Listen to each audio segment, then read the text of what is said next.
In this video, you are going to see how to apply the SUMIF function in our data range in Microsoft Excel. Here you will see I have the total value for the whole data range, but I only want the sum of the designation of AM. So if I apply here the direct sum formula, I will get this total value, but I want for only AM. Here you will see I have on AM, here is another AM, and here is another one. I can see the value for SD or DM.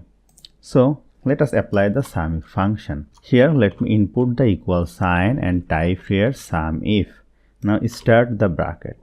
Now let me select the range where I have the designation. Now select this range, input the comma, then let us choose the criteria. My criteria designation is AM.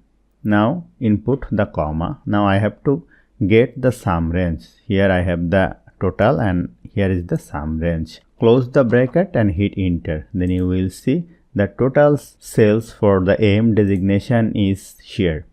If I write here AE, I will get the total sales for AE. If I write here SD, I will get the total result for SD from this range.